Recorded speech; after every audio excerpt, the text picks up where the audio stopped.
Okay, so I wanted to go over some of the options for the MQ2Nav mesh generator. A lot of people seem to struggle with the mesh generator, and I'd like to hopefully help people get started at least. When you first start the mesh generator, it's not going to know where your EverQuest or your nav meshes are supposed to go. The EQ path should be hopefully quite obvious. In my case, I got two drives, and I'm storing the nav mesh, or I'm sorry, I'm storing EQ on the secondary drive, which I've labeled A. So all you need to do is find the folder, select the folder. Alright, and the same thing for the nav mesh path. It doesn't want the MQ2Nav folder that you might have. Let's go here to my release folder. Excuse me. Okay, so you have this nav folder, and that's where you would store your meshes, but that's not what it's asking for. What it's asking for is this folder where MacroQuest itself is stored. So you need to go to what's by default the release folder and select that folder. And now when you save meshes, it will automatically store them there. Alright, so close that, and now when we open a zone, let's say we open one of these befallen zones. I don't know anything about them, I've never used them, so I'm going to build a mesh, and I can navigate around with the WASD keys. Alright, so if I build a mesh and save the mesh, I can then go into the folder where release and then MQ2Nav, and it will be stored in there. If I have any objects, meaning I've zoned into here before, then it will show the objects are loaded here as well. Now, what are some of the features of MQ2Nav? Most people they come over here, they hit the build button, and then they save, and that's it. Okay, well, that's not all you need all the time. Now, I'm afraid I don't know much about Befallen. Let's choose a zone I'm familiar with, and that might even be helpful in explaining some of the quirks that MQ2Nav has. So we're going to use Velks. In this case, I've built one with a very small tile size. What I'm going to do is I'm going to reset the settings and build a mesh with default settings. Velks has 0 zone objects loaded. Now, I've been here before, but there are no objects in the zone. Everything is actually built in as part of the world, such as these. That's actual parts of the world. They're not loaded as individual objects. I believe House of Thol is when objects really started becoming a thing. Okay, so we've built our mesh, and now we should be able to navigate anywhere in the zone, right? Wrong. Not in this zone, and not in a lot of zones like it. A few of the problems that you run into with zones like this is the multiple layers, having multiple floors that go up and down. And it's usually not actually because of the layers that's causing that problem. What you often find in zones like this is there will be broken parts of the mesh, and not broken in the sense that it just doesn't work right. It's working as it's intended to work.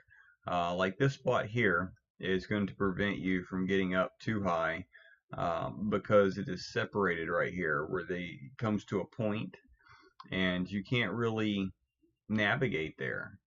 One of the things that I've tried to do to fix particular spots like this is I've tried to reduce the radius. Now, I want to explain the radius. The radius is the distance you see where the mesh is not present along the edges of walkways or even up against walls. You'll see here there's a wall there, so it has a barrier around it where it just doesn't build the mesh at all. And the reason for that is MQ2Nav likes to walk along the edges, cut the corners, and all that great stuff. And it's going to try to navigate like to the inside of this corner. For example, if I was to navigate from right around here on the bottom to up here on the top, it would try to be as close to that corner as possible as it takes it, because it's actually a longer path to come up here and go along the outside edge. So you have a radius away from the wall. And basically that's based on how fat your character is, on how big you want that to be. So larger races like ogres and such, they might want a larger radius. I don't exactly know what radius to use for the larger races, as I don't use a larger race. But 4 seems to be fairly friendly to all races. However, as you can see, it also affects the navigation paths, where it ends up breaking the mesh in some places. So you might have to fiddle with it until you find a good one. So that allows me to create a path there. And this doesn't have to be very big space. All it's got to do is be connected, really. You'll find spots like they're connected. And here's you another disconnecting location that you'll find right here when trying to navigate Velks. Now, you get this with sharp edges, where it just goes in a 90-degree angle up, because MQ2Nav believes that by default to be a wall. Because all the other walls go up in a 90-degree angle, why would it think that this is any different? So it doesn't build there, and that's where max climb comes into play.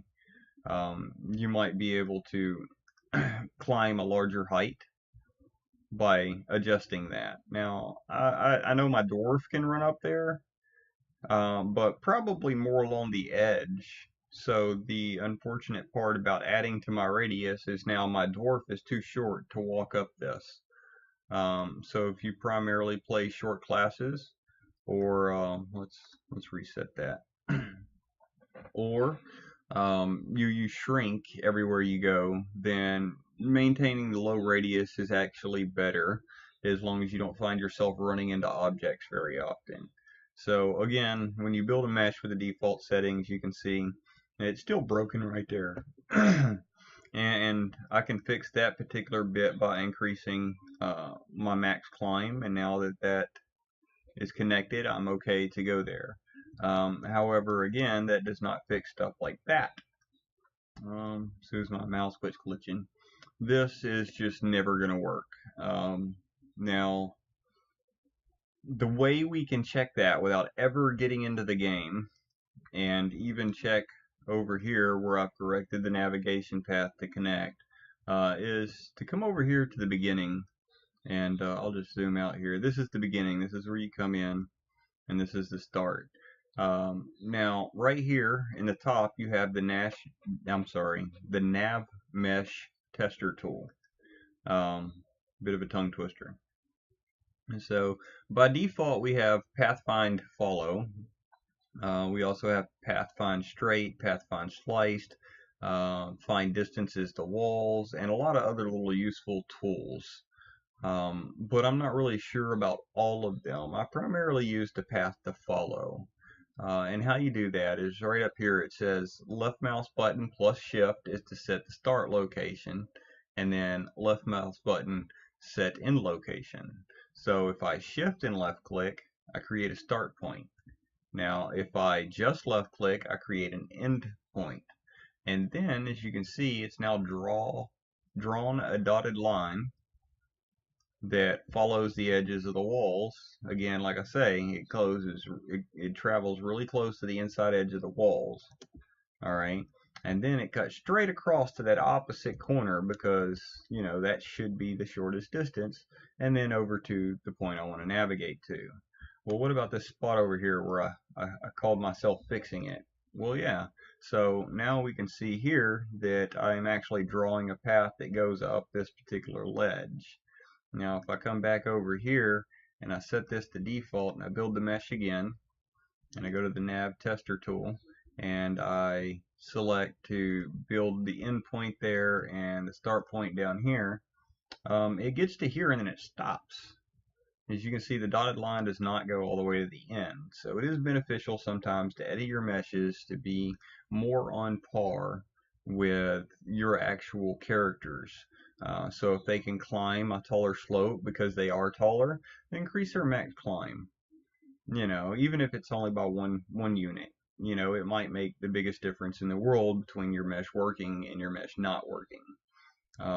You have other things like max slope for the navigational mesh to consider. Let's see if we can find an example here. What about this spot? Well, I don't know that I can actually run up and down that. Maybe I want to reduce that. So I think a 50-degree slope or even a 60-degree slope might be okay. No, it's still okay. All right, so you see how it faded? That means that if you rebuild the mesh, the slope will apply its restraint to it, and now you won't be able to go there. Okay, so now it's not even building anything in that particular location. There's no mesh built at all. But over here there's still one. I don't know how you would per se get up there without levitation. I don't know if you can levitate in this zone. But as you can see, it's still built here. I can reduce that, and yeah, it just faded. So you build again, and you can see that it's no longer there. So you got to be careful when changing things like that, because it affects the entire zone, not just that part. In this particular case, it hasn't affected this because I believe our max climb increase has made it so we could climb that hump without an issue, and therefore the slope doesn't necessarily apply. Let's see if I can find any spot that's missing. Doesn't look like it. So that might work out. And realistically, I don't even need that. I was using it as an example. So, I mean, you can set that back. Remember our max climb was 5. So you can build the mesh, and then you can see that all those little funny shapes are back there. They're not hurting anything, but they're not really in the way either. So that more or less covers that. Alright, so let's look at some places that have multiple options. This particular spot right here is a good place to explain making the nav mesh select a destination one over the other. So what if I always want the navigation tool to navigate a certain direction? Well, let's see which way it chooses by default. So I'm going to set my start point here and then my end point up here, and we can see that it travels along that edge. Now, I don't know, let's see, put that back. So what happens if the endpoint's there? Well, it'll go there and there. So it just kind of depends on which side is closer, maybe. So let's say I want to put the point there. Let's go with that. Alright, so now I want to get into what's called the Mark Areas tool.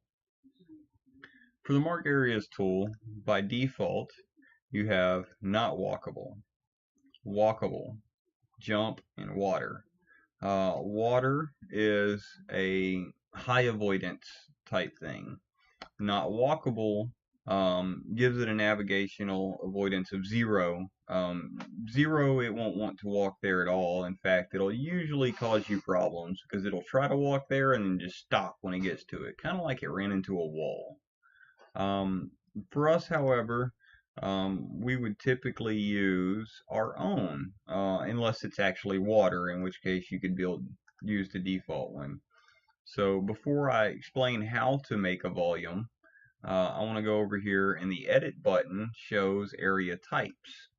So the area types are right here. So you see we have not walkable, walkable, jump, and water, just like it's over here. Okay, and then you have this plus button. So you can hit that and create a new one. And you can name it whatever you want. Let's call this avoid, because that's really what we're doing. Okay, so walkable by default is 1. I've never had to create one for walkable that I'm aware of that was at all ever useful. By default, you were using walkable to my knowledge. So the ground by default should be 1. That's the way I understand it. Okay, so then you have jump. Jump is 1.5. So if you have a spot that's labeled as jump, then it's going to prefer walkable over jump if it has an alternate route to take. Okay, and then water. Water has a weight of 10, meaning it really doesn't like water. So it's definitely going to choose walkable or jump over water in this particular case. And what about a void? By default, you're assigned a 1. I would prefer anything that says a void to be more important than water, because water just means I have to swim and it's going to slow me down a little. A void likely means there's a hole there, like an illusionary floor or something else like that that I want to avoid. And keep in mind that this only applies if there's an alternate route that it can go. It will still go this way if it is the only way to get where it wants to go. But the game doesn't, or I'm sorry, MQ2Nav can't tell the difference between a false floor and a real floor, unfortunately. Well, I'm going to assign this a 15, right?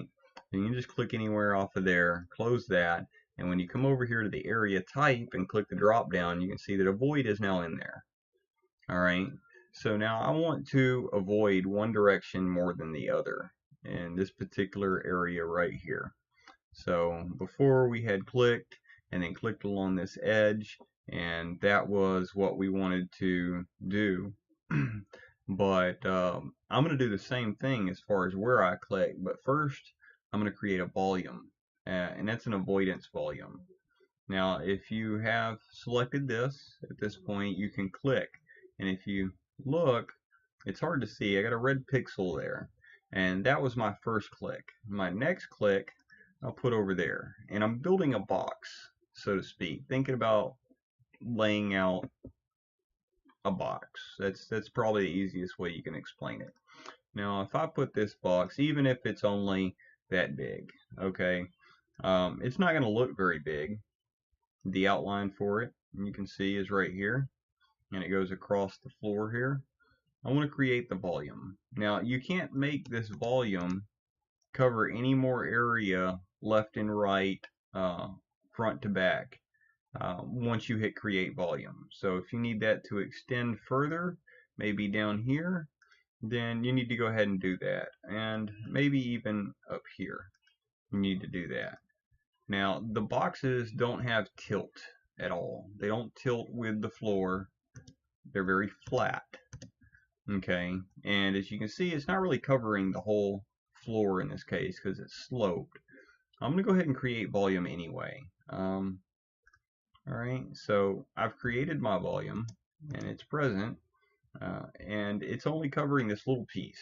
Now that alone, in theory, should be enough to tell it, hey, let me avoid that area. So I'm going to shift left click here to say my start point, and then I'm going to come over here and I'm going to left click regular. As you can see, whereas before the closest distance was this way to get to here, now it's saying, well, I got an avoidance spot, so I'm going to avoid that. Now that only really matters if a little bitty piece all the way across is saying to avoid. However, if you have something with a higher weight, let's create another one. Let's go to area types again from the edit button and hit create a new one. I don't want this one to be so close in color. And green kind of says that it's okay. I'll make purple. I don't know why, just purple's a different color. So in this case, I want to really avoid that one, and I'm going to give that one a weight of 20 for the example.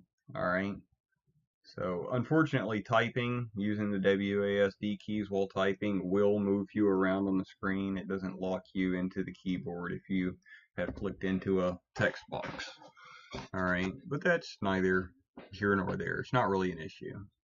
Alright, so once I've done that, I can create a new volume, and here I need to change it to really avoid. Alright, and I'm going to select my area. Now I can name these if I want. Right here where it says name, I can come in here and type left, right, up, down, anything I want. No, in this case, we'll say no, just that's it. Alright, once you type in the box, you can click anywhere on the screen, which I've already done, and that will get you out of the typing box and allow you to click where you want your points to be. So again, we're going to select a little section, and we're going to say avoid that. Alright, so now we can go ahead and create the volume. Alright, now I want the volume to really cover this area though, so I'm going to give it a bigger height so I can save that. Okay, and you can see my height has gone up. It's covering the entirety of it. Now this one's weight is 15 and this avoidance's weight is 10. Or I'm sorry, no, this one was 20 and this one was 15. So the red's 15, the purple is 20. And again, I'm going to try to navigate there.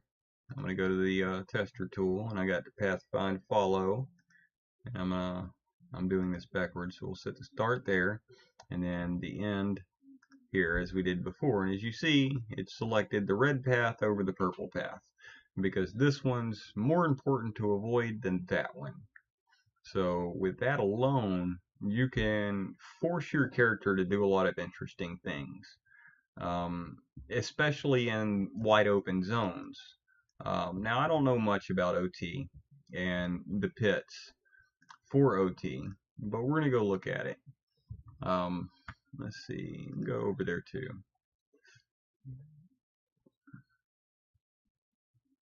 Did it? Okay, I guess it's just loading. Oh goodness, I already built this. Okay. Yeah, so it's going to lag me up a little. This is quite a large zone. Alright, so I'm told that there is traps somewhere in here. I'm unfamiliar with them. I just know that there's traps. Maybe I just don't want my character to ever try to navigate across this for whatever reason. I don't really know why I would want him not to navigate across that, but I just don't want him to. So that's where I would use the Mark Areas tool, and I would say create new. Come over here. As you can see, my options are not there anymore because I've loaded a new mesh. Go to edit. I have to create a new area type. Come down here. You have to make sure you click on stuff because when you're quickly clicking on stuff, the program, when it's lagging like this, it's not recognizing that you're clicking on it. Bad. So that's what I'm going to name that one, and then I'm going to call that one 30 for giggles. You can assign it a weight of your choosing. Alright, so I've moved myself around a little bit by typing, it seems. Oh, or a lot of bit. Jesus, where'd I go? Here we are. Okay. So, same thing. You can click on an area. Down here, you say bad. Alright, now I don't want to even think about stepping on it. So I click there, there, there, and there. And then it doesn't cover what I want just yet, but we're going to go ahead and create the volume. Alright, so this is my walkable path.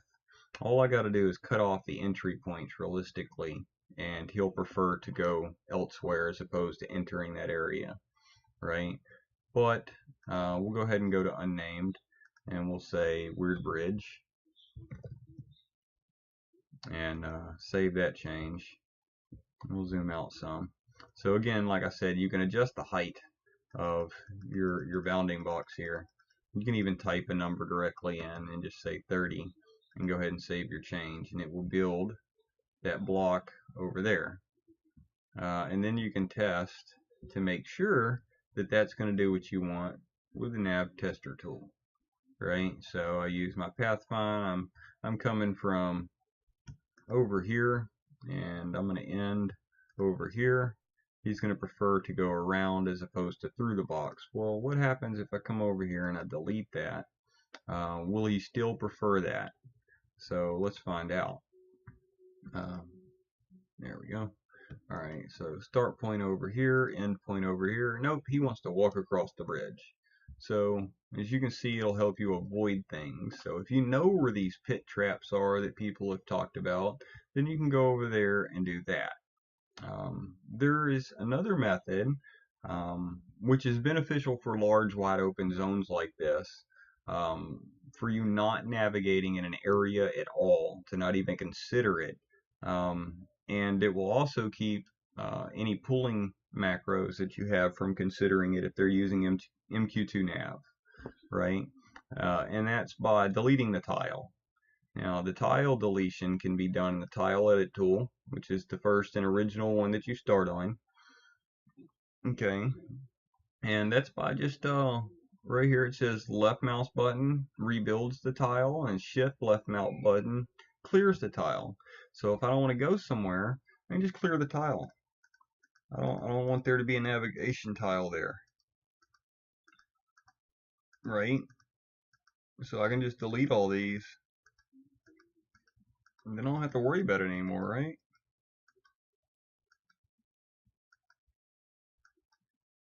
So now I shouldn't even try to navigate in that spot because he doesn't know how to navigate in that spot.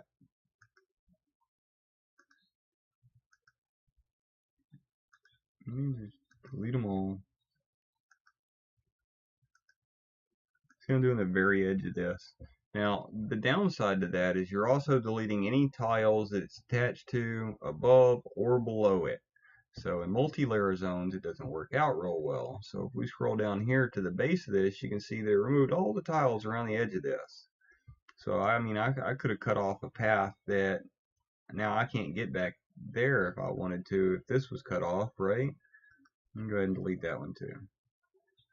Alright, but that also means that if I come over here to my Nav Mesh Tester tool, and I select a point over here to start with, and I select a point over here to end with, it doesn't even try.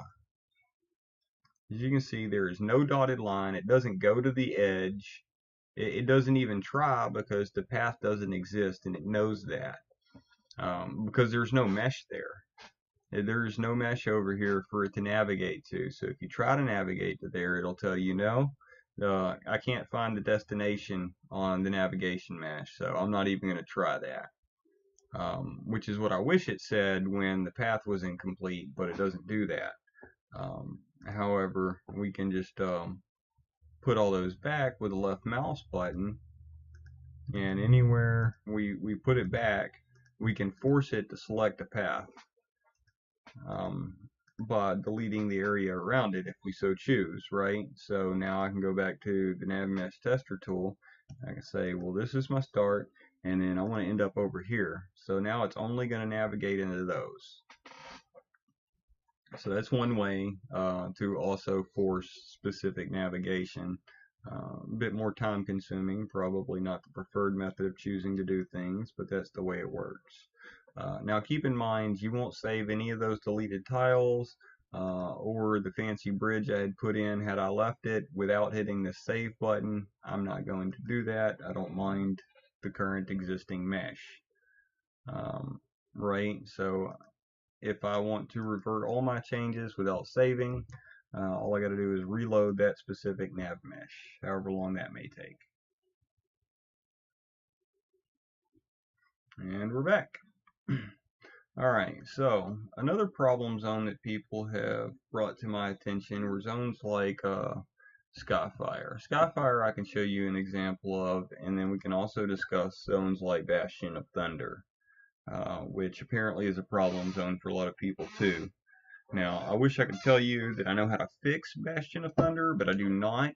But I do see ways that you can work with it, depending on where you want to be. A lot of your problems going to be portals. That's never going to work out, ever, because you can't navigate to a portal. It doesn't know it's a portal. So as you can see, my Skyfire, the mesh is built where it's supposed to be built. It's not built under it or anything fun like that. So I can come over here to my tile edit tool, which is what most people see. And I'm going to go ahead and remove all. And then I'm going to reset the settings to the default, and I'm going to reset the bounding box to the default. You'll see that when I hit build mesh that it starts building under the world, well under the world, way under it even. Nobody likes their meshes being built way under the world because, you know, oddly enough, we don't travel under the world, we travel on the world, right? So the way to correct that problem in this particular case, now I'm not going to say that's the case for everything, is to increase the bounding box Y minimum axis. And I know that was quite the mouthful, right? So what I really am saying is the bottom of this box, this white box that surrounds the zone, I need it to go up. Okay, so that's found here in the bounding box section. You have the minimum X, Y, Z, and then the maximum X, Y, Z. The up and down in MQ2Nav for the mesh generator is the Y axis. Now I want the minimum, which means the bottom one, and I need to bring it up, so I'm going to bring it up, right? So I'm pretty sure, oh, well, that was close. You see how it moved up though? So I don't want to make this about a guessing game or anything like that. We're going to go ahead and stop it, right? So realistically, if you just bring it up close to the world without exceeding the base of the world, you should be able to force it to build the mesh there. And that's exactly what it does. And while that's building, I'm going to grab a cigarette. I think I left them in the other room.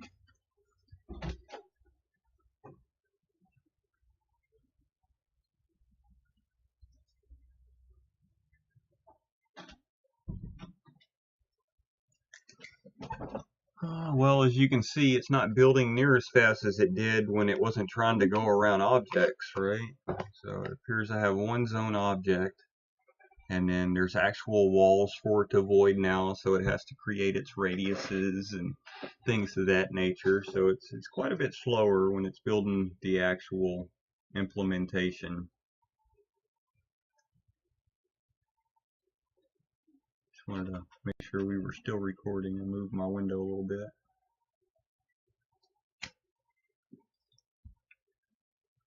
But I guess y'all can't see my whole screen anyway. The last video I did, the mouse wasn't where my mouse actually was. And I don't know if that's going to be the case in this video too. I hope not, but it might. So as you can see, it is now appearing that my mesh was built on the actual world this time. We can verify by navigating with the WASD keys and looking. So as luck would have it, it certainly is. So then you can obviously hit your save key. For saving, I found that there's two ways to save. When your computer is building a zone like this and it has all these layers of blue, it tends to slow down a computer quite a bit. Now there's something that we can do about that, and I want to say there is a settings option in here. Oh wait, I know where it's at. It's in debug. So we can go to show debug. Now most people don't think, well, I don't need anything to do with the debug, etc. But there's something called Nav Mesh Invis. And if you click that, all of a sudden you got most of your processing power back. The graphics start freaking out. You're not trying to build a bunch of translucent grid squares. So you end up with a lot of your processing power back. So that's good, right? That's what we want. But I know that the mesh is still built though. I can click here and it shows the mesh again, right? But I don't want it there because it's using up too much power on my computer and I would prefer it didn't. So that significantly slows down my fans and everything on my laptop. And then if I want to actually look at the mesh, I just click on the actual regular nav mesh and it shows me. Input nav mesh, not really sure if that's somehow different than the existing nav mesh. I haven't messed a whole lot with these, but I know that nav mesh invis, that's good. Trans is if you want the world itself to disappear and only see the mesh.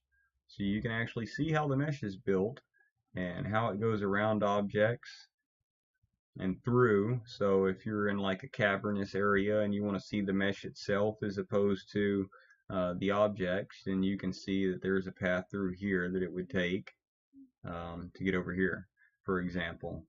You can go back to a regular one and now nothing. So is there a cave over here? Is that what the case is? It's hard to say. I don't really know much about this zone. I don't even think I've zoned in more than just to get the zone object. Alright, so that more or less covers my understanding. I would like to go over the pruning tool, but I don't really understand the pruning tool a whole lot. And because I haven't tried to use it, to be honest. So we're going to try it on a zone that doesn't lag so much. Let's go to Sol B, Nagafin layer, right? This is a smaller dungeon style zone, so I can move my mouse around, no issues. It's not a whole lot of world objects. So I want a regular nav mesh. You can see it still doesn't slow me down with the mesh on. I think they used the pruning tool a little bit in here. Not entirely sure. Let's go ahead and, well, I guess the minimization, there it goes, is says here left mouse button to fill area. Alright, so I filled the area. Now I don't want to go down there. There's no obvious way out that I'm seeing. Am I on the wrong side here? Yeah, I mean, I don't see a way out of that without, gating or something. Right? So I think that's actually full of lava.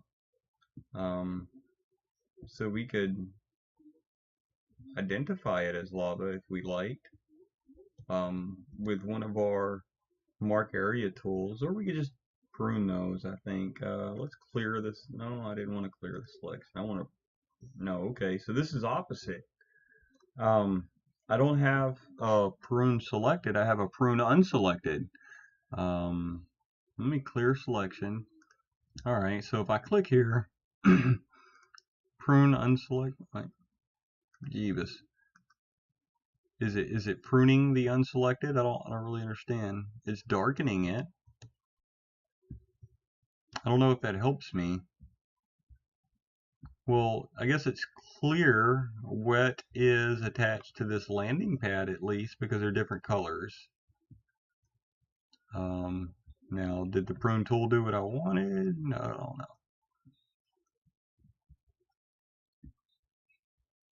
Got me, right?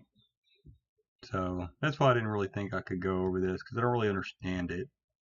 Maybe somebody with a little more knowledge can go over it. Interesting little boxes. They have what's called cat rooms in some of these zones. Is this 0, 0, 0, 0? Yeah, this is your zeros. So that's all zeros in there. You'll find that this zone, much like a couple of other zones, has little areas like that. And this is it, right?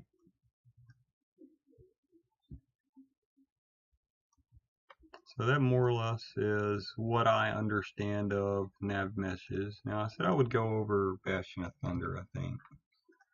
So let's look at Bastion of Thunder.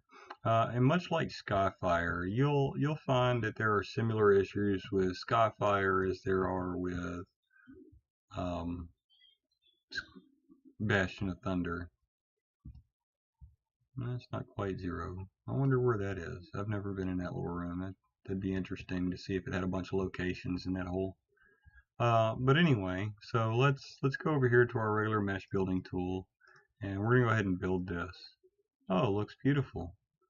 We have a navigational mesh. It's going across the whole zone, and it's doing it as you might expect, coming in from the entrance, etc. Right?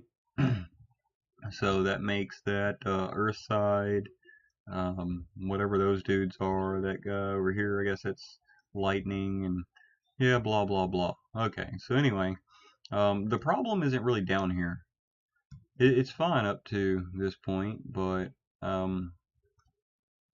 this we want. That's a good place to be right there, right? Because that's the portal. So I want to go to the portal, but how do I tell the portal to go up? Oh, wait a second.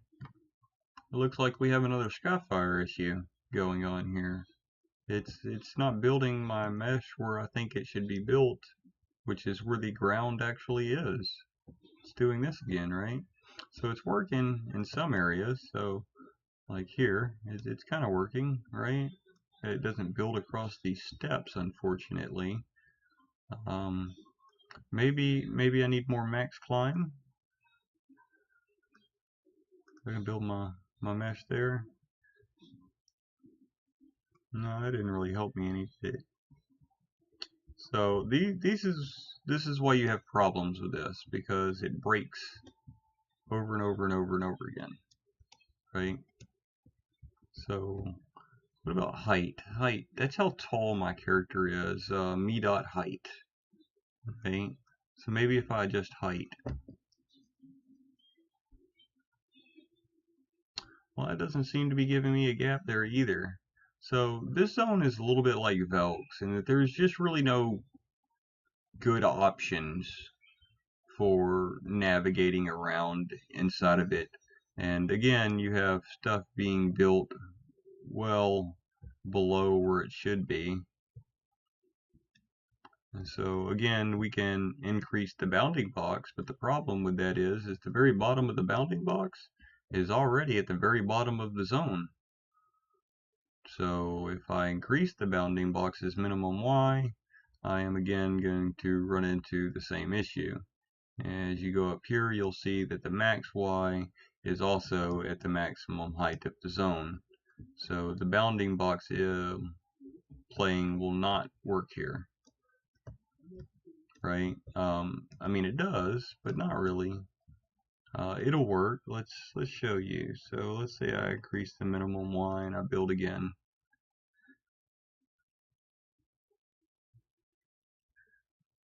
Well, looks like it's worked, right?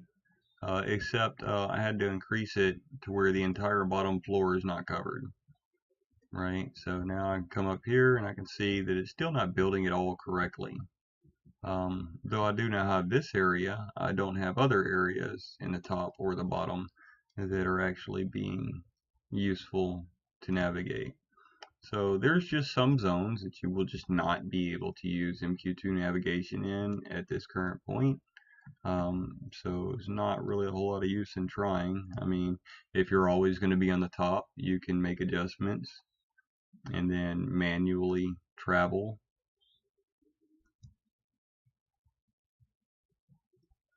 Well, looks like I got close, right?